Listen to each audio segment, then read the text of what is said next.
into that darkness peering. Long I stood there, wondering, fearing.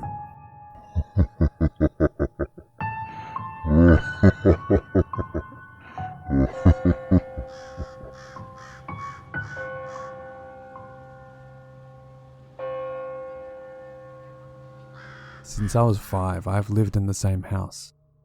I'm 17 now. You can do the math. I live in Missouri and my house was built in 1922. After several years of staying the same, it was finally renovated in the 80s. A small laundry room was added to the kitchen and the basement was closed off. I have no idea why the basement was closed off. It has always been so strange to me because when I was a child, I always had dreams about going into the basement, even though I had never been in it before. It was a concrete room with pillars and shelves, and there was so much stuff in it. But the basement isn't the creepiest thing in the house. My entire life, something has been stalking me. I used to see flashing lights outside my back window, as if somebody was taking pictures of me at night. I would always hear things in the attic, and I've always believed there was a man living in there. I've checked so many times, but I've never found anybody. Sometimes I would lock the door, and when I woke up, it would be unlocked and the door would be open. Nobody admitted to doing it. I used to hear tapping on my windows or knocking on my walls. One day, I came home from school and I was furious. I screamed at the air because I was being bullied at school and I was devastated. My favorite vase flung across the kitchen and scattered. My dogs would randomly start trying to play with the air, bringing it toys only for nothing to happen. Sometimes, I would come home from school and all my decorations would be on the floor. One time, my pride flag disappeared. On my 16th birthday, my family was over. They all witnessed the hallway's door shut on itself and then open again. I opened a Bible and left it in front of the door because my Catholic grandma started crying and praying. At one point, I was having lucid dreams every night. I once had a dream that I was in a relationship with an older man who threw things at me or tore my decorations off my wall when he was angry at me. In the dream, I shot him. I got a cat named Pumpkin. She sits at the door with her tail fluffed up and her back hairs pinned straight. Something right outside the door was scaring her. Around the same time, the dogs stopped trying to play with the air and instead would growl at it. I still live in this house and plan to move into an apartment with my best friend on my 18th birthday. I don't think I will ever be free from whatever this is. I don't remember the last time I felt alone. Actually, I've always felt specifically like I wasn't alone. My grandmother always tells me I'm a reincarnation of my grandfather. She said we have the same laugh, the same smile, eyes, taste in music. We wanted the same dogs, a bull terrier. We both paint. We were both connected to nature and we're both explorers. My grandmother always tells me that my grandpa is always with me. But I don't think that my grandpa would throw vases at me or make my fur babies angry.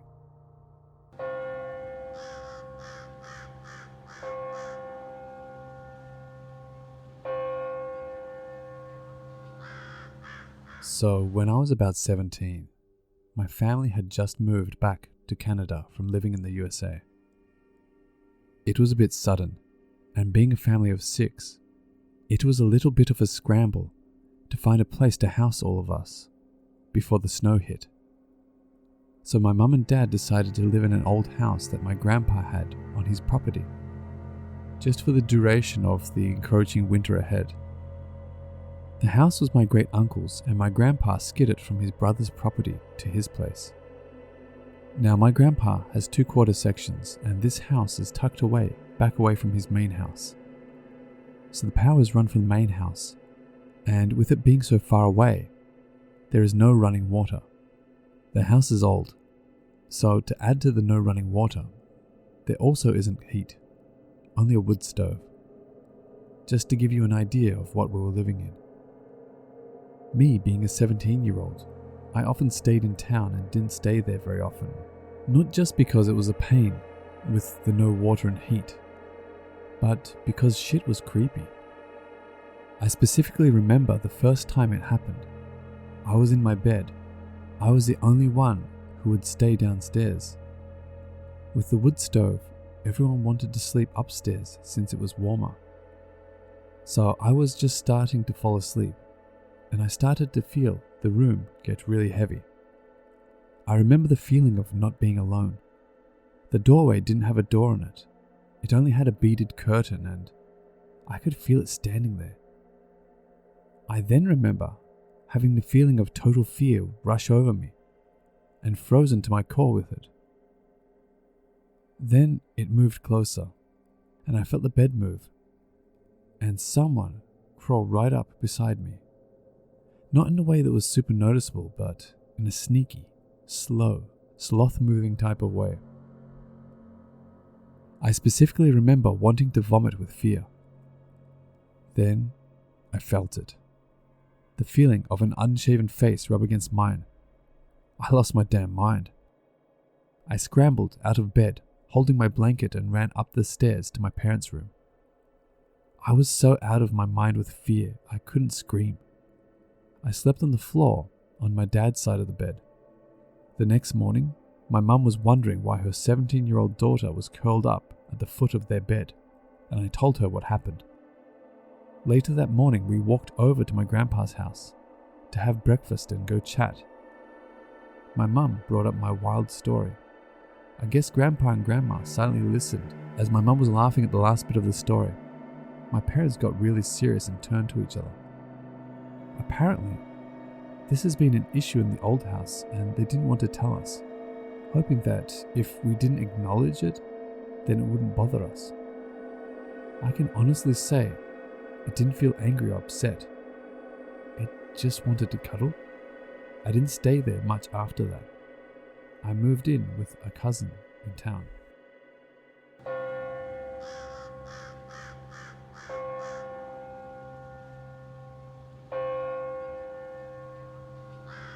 I was in 7th grade when this event happened, and I had been seeing ghosts since I was 9 years old, but never really brought it up to my parents in fear of being labeled as that kid. As I approach 22 years of age, I still see ghosts and spirits to this day. This house was unlike anything I had ever lived in, since I had grown up in the city my whole life. This whole idea of living on a farm was something that really interested me. Now, we weren't actually farmers. We would just live on the property, and the farmers would tend to their land surrounding the property lines of the house. The driveway was off of the highway, about a mile away from town, and the driveway was a gravel road, which was 1/3 of a mile long. As we were driving towards the new house, I noticed the grove that surrounded the property had a dark feel to it. I started to sweat, and my stomach dropped as soon as we were now in front of the house. I immediately had gotten goosebumps, and I wasn't really sure what was going on, especially since I hadn't felt like this in a very long time. In the vehicle, it was my stepdad, my mum, my brother, my sister, and me. Everyone but my sister and I were excited to finally be here, and we all got out of the vehicle to go and explore. The property was massive compared to that of a normal city property, and what I noticed is that it had seemed a little weird being as isolated as it was. Even the grove had no signs of wildlife, not even birds chirping, which really put me in a very uncomfortable mood because it was too quiet. My mum and stepdad insisted that we all go inside together as a family to check it out and see the inside of the house finally. There were 2 entrances to the house, one of which was the main entrance, and another entrance, which was when you came through that way, led to the kitchen. For whatever reason, we entered through the kitchen entrance, and I absolutely lost it mentally when I stepped inside and felt the negative energy. I had to keep it together though, because I wanted to see what it was like and to give it a shot, as one would say. The kitchen was fairly modernized and wasn't in bad shape, but there was something off about this whole thing. It had felt like my mum and stepdad were hiding something from us kids. Everything just seemed negative about all of this, and I couldn't pinpoint what it was. After the whole kitchen ordeal, we went into the first living room. I felt like I was vibrating to an extent, almost as if when you feel your phone vibrate in your pocket but your phone isn't there. The vibration was felt through my whole body as a negative vibration, and I was not having it. But I wanted to keep it together and just keep going for the sake of it. What I had noticed, however, is that from the kitchen to the first living room, the vibration had increased in negativity, and only kept increasing as we went into the second living room. Once that had happened, I ran outside onto the deck and started crying. The energy was so dense and so negative, it was so hard for me to handle and keep it together. All I could feel was sadness and despair, anger and malicious intent, and other things I can't explain. My mum and stepdad came outside to ask what was wrong, and I told them that they wouldn't understand, and I also told them that I was not staying here at this house. I told them that this house is nothing but evil, but what's there wasn't going to show themselves right away, because sometimes that is how these spirits work. They tried to give me comfort in saying, if there was real evil here, it would have hurt us already. I knew they meant well, but they weren't taking my warning seriously. I told them that we are going to regret ever living here, and with whatever happens, we will never be the same. They both laughed nervously, but told me the same thing over and over, and I eventually calmed down and decided to go inside since the sun was starting to set. The next few weeks were fairly quiet. Nothing too crazy happened. I began to really question myself and wondered if maybe I had overreacted and perhaps I was going crazy. Doors would open and close. Orbs and shadows would present themselves. Voices would be heard and footsteps as well.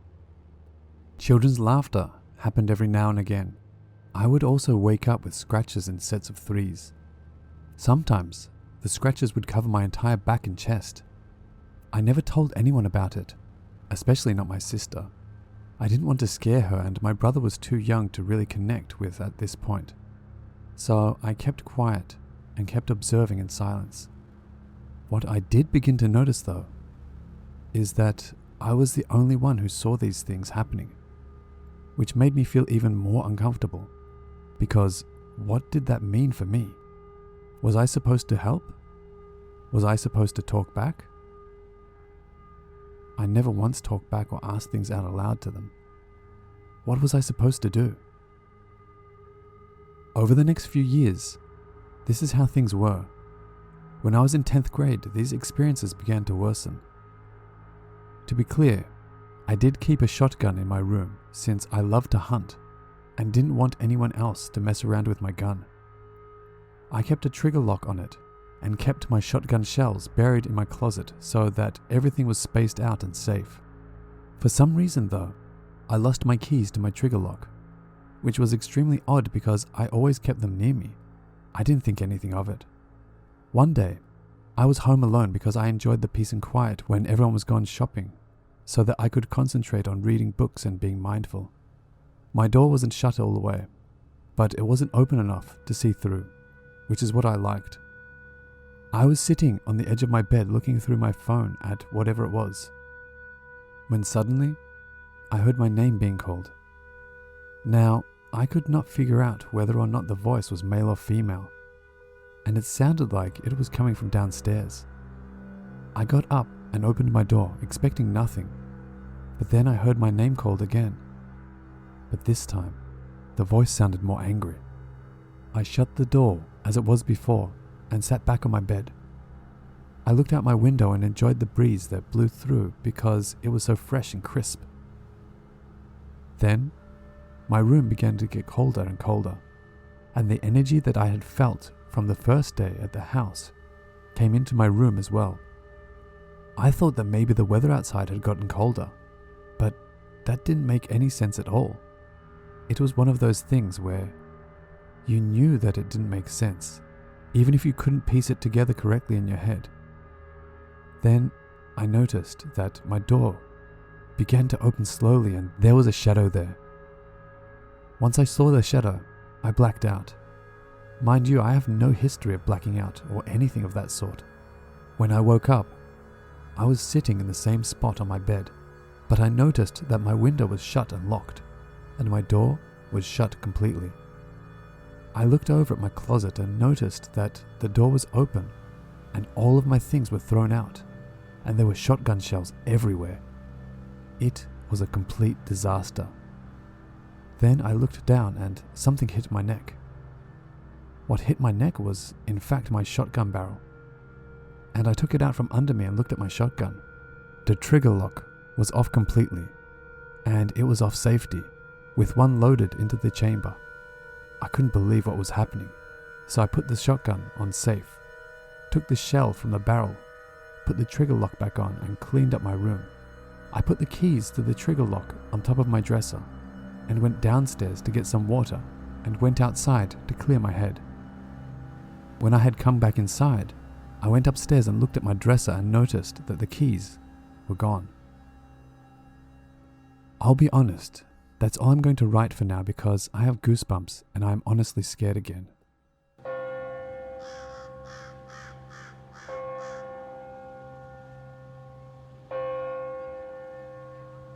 This is a continuation of the original farmhouse post. I will try to explain things in greater detail or to the best of my ability. So by this point in time, I am well aware of the property being haunted. So this made me spend more time outside and in the grove, because it was a lot more peaceful than being in the house all day.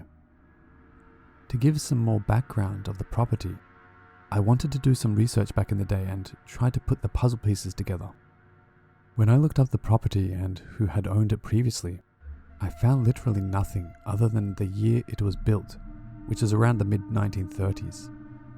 The only other piece of information was the appraised house value, which meant nothing to me in the grand scheme of things.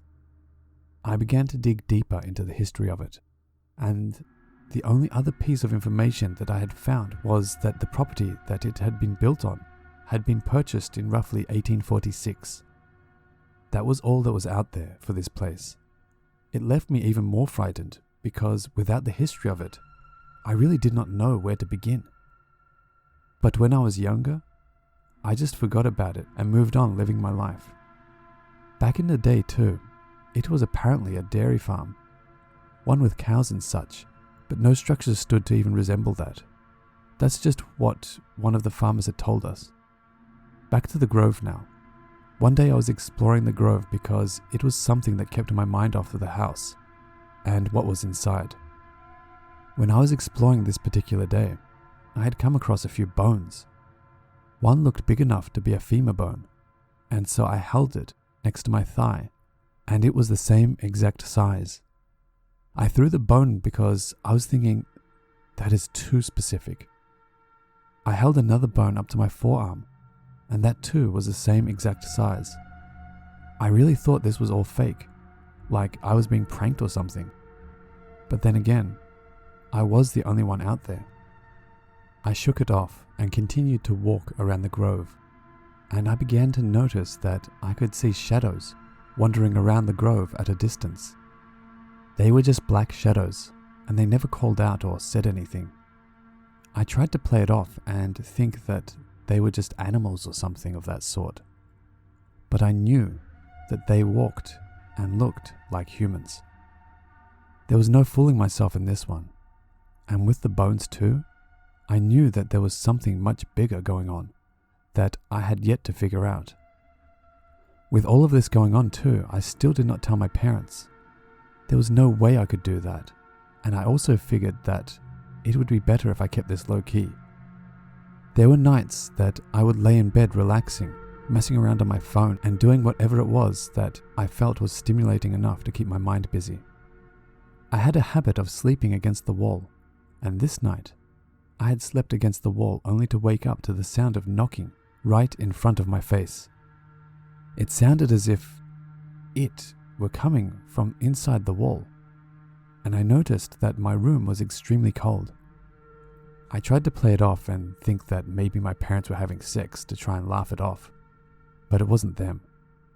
The house was eerily quiet, much like the Grove was the first day we moved in. I kept listening for the knocks, and noticed the knocks went knock, knock, knock.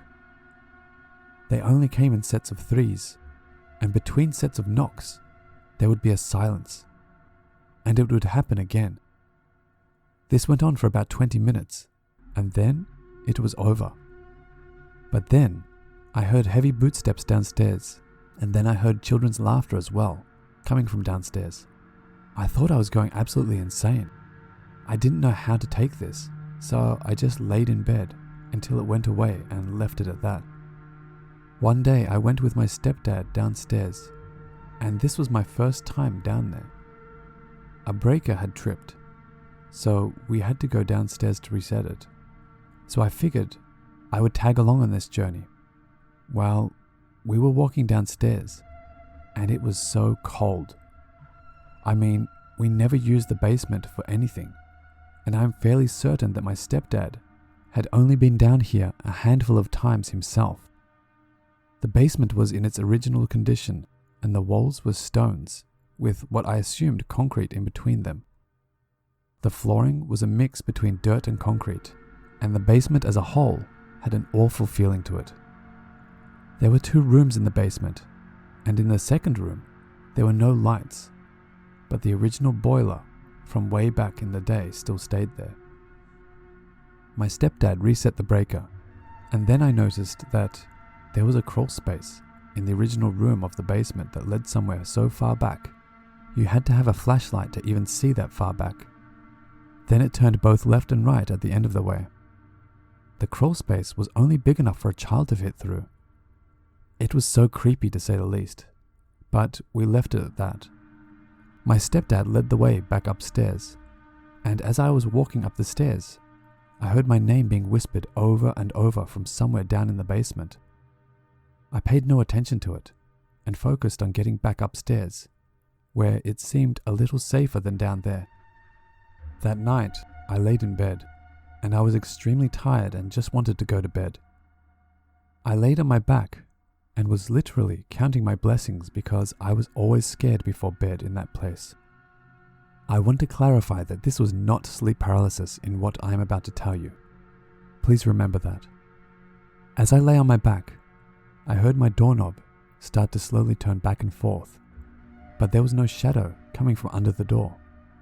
I already knew that the shit show was about to start, so I just mentally prepared myself. I laid on my back still, hoping I could go to sleep before anything else happened. But then I felt a hand on my chest and I thought, fuck me sideways, here we go. Then the hand began to shove itself into my chest. And at this point, I had thought I was dreaming. But once I heard my bed began to creak, I knew it was real. I couldn't breathe because it had felt like there was also now a hand wrapped around my throat, and I was actually convinced that this was the end. I couldn't move out of fear and just accepted my fate at this point. Then, it had felt like a knife was stabbing me all over my torso, and it burned like hell too. Somehow in the mix, I was able to roll over onto my back, and I thought I was safe. But the stabbing had just continued onto my backside, and the hand was now on the back of my neck, holding me down. I was absolutely terrified, but was also like, fuck it. A few minutes had passed, and then it was over. Then I grabbed my phone and looked at the time. It was 3:07 a.m, and I was like, I'm pretty sure that the witching hour starts at 3 a.m. I was scared, but I wanted to sleep so badly. I began to drift off into a deep sleep, and in the middle of me going to sleep, I had heard voices downstairs and what had sounded like a girl crying. I figured that it wasn't my time to party right now, and I should just go to bed. The next morning I had woken up and looked in the mirror. My chest and stomach, along with my back, were covered in scratches, some of which were in sets of 3s, and some of them had drawn blood since they were so rough, and some were deep enough to do so. I acknowledged what happened and got dressed for the day and went about my day as usual. And that's all I have for now. I hope you all enjoyed my experiences with the paranormal.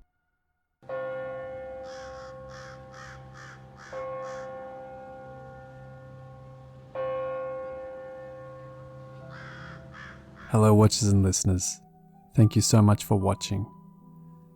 If you liked that video, please hit the like button and consider subscribing if you haven't already. A huge thank you to all the Reddit users who allowed me to use their stories. A link to each story will be in the description below. If you have a story you'd like to share on my channel, please send it to my email, which is also in the description below. As always, thank you all so much for your continued support. I really do appreciate it. And remember, Papa loves you.